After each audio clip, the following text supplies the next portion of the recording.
Om Swastiastu. Perkenalkan, kami dari kelompok 9. Di sini kami akan mempresentasikan tentang konsep manajer dalam pasar pesaing sempurna dan pasar monopoli. Adapun anggota kelompok kami, yang pertama, Anastasia Margareta, yang kedua, Nikade Ayu Widiawati, yang ketiga, Pande Putunani Widiantari. Untuk yang pertama akan dijelaskan oleh teman saya. Pasar persaingan sempurna adalah suatu pasar yang menjual produk sejenis atau homogen. Total jumlah pembeli dan penjual sama banyaknya atau sama rata. Penawaran dan permintaan antara pembeli dan penjual yang berjalan seimbang yang mempengaruhi harga produk. Harga tersebut pun tidak dapat dipengaruhi oleh pembeli dan penjual. Tak sembarang pasar yang dapat dibilang sempurna. Pasar harus dapat juga memenuhi ciri-ciri yang terjadi di ruang lingkup penjual dan pembeli. Adapun ciri-cirinya yaitu yang pertama, jumlah pembeli dan penjual sama banyak. Ini dimaksudkan adalah kondisi banyaknya jumlah penjual yang menyebabkan pembeli memiliki pengetahuan dan informasi yang cukup untuk produk yang beredar. Yang kedua, adanya free exit dan free entry. Ini dimaksudkan adalah penjual berhak menutup atau membuka usahanya, apapun alasannya. Selanjutnya yaitu produk yang dijual bersifat serupa. Ini dimaksudkan untuk pembeli bebas membeli produk di penjual yang berbeda dengan produk yang sejenis. Selanjutnya yaitu pembeli dan penjual tahu kondisi pasar. Ini dimaksudkan adalah pembeli dan penjual mempunyai wawasan dan informasi yang berimbang, membuat mereka sama-sama paham atas kondisi dan perkembangan pasar yang terjadi. Kelebihan dari pasar pesaing sempurna yang pertama adalah peluang eksploitasi konsumen cukup rendah dalam persaingan sempurna. Yang kedua, pasar persaingan sempurna dianggap berorientasi pada konsumen dan penjual tidak dapat mengganggu konsumen. Jika iya, pembeli akan berpindah ke penjual lain secara instan. Selanjutnya adalah di struktur pasar ini sangat sedikit atau tidak ada biaya iklan karena produknya homogen. Produk dapat diubah dengan mudah dan digantikan oleh barang serupa dari yang pemasok lain karena secara fundamental memiliki kualitas dan karakteristik fisik yang sama dengan yang lain.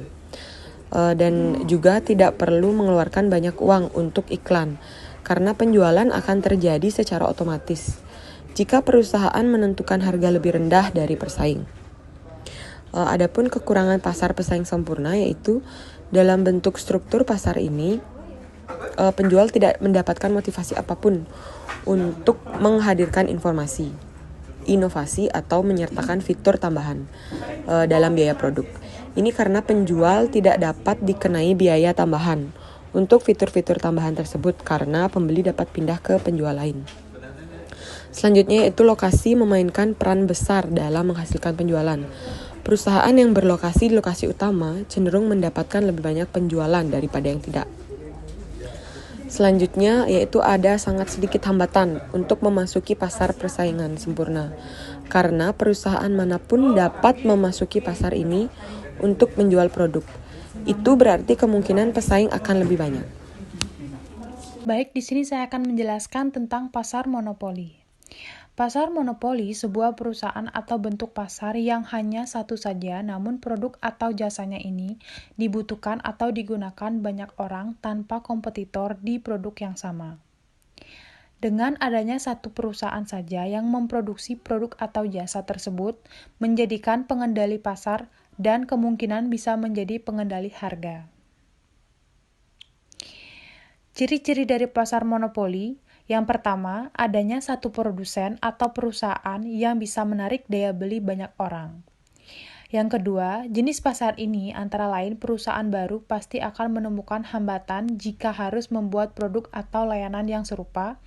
Produsen bisa menentukan harga jual sesuka hati dan tidak ada barang pengganti yang bisa dipilih orang. Kelebihan dari pasar monopoli yang pertama, melindungi hak kekayaan dari seorang individu saja, yang mana ada potensi untuk mengembangkan inovasi yang juga dibutuhkan nantinya. Yang kedua, pemerintah bisa mengambil peran untuk melindungi sumber daya alam negara yang mana sangat dibutuhkan masyarakat.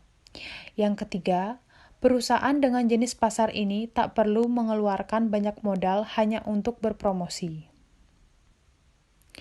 Kekurangan dari pasar monopoli yang pertama, konsumen dari pasar jenis ini tentunya tak memiliki pilihan lain selain membeli produk atau jasa tersebut. Hal ini akhirnya membuat keuntungan terpusat untuk perusahaan yang menerapkan jenis pasar ini.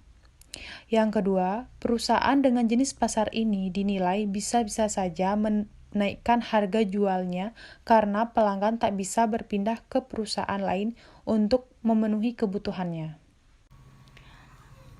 Manajer dalam persaingan pasar pesaing sempurna dan pasar monopoli. Yang pertama, yang dapat dilakukan manajer dalam persaingan pasar pesaing sempurna. Salah satu cara yang dapat ditempuh oleh perusahaan agar tetap bertahan dalam industri bersaing adalah sebisa mungkin melakukan efisiensi biaya. Bagi perusahaan yang tidak dapat bersaing dengan melakukan diferensiasi produk, hal ini sebagai pelajaran dari pasar bersaing adalah sebaiknya perusahaan secara mungkin masuk ke dalam industri. Begitu terlihat adanya peluang. Semakin dini sebuah perusahaan masuk ke dalam industri akan semakin besar peluang perusahaan untuk memperoleh laba ekonomi. Sebelum akhirnya dengan masuknya pemain-pemain baru ke dalam industri akan mengikis laba ekonomi yang diperoleh. Yang kedua, yang dapat dilakukan manajer dalam persaingan pasar monopoli. Bagi sebuah manajer perusahaan monopoli, satu hal yang dapat dipetik sebagai pelajaran adalah contoh-contoh empiris menunjukkan bahwa kekuatan monopoli bagaimanapun besarnya ternyata dapat juga berkurang. Hal ini disebabkan oleh adanya perubahan-perubahan pada konsumen, teknologi, dan tingkat pesaing.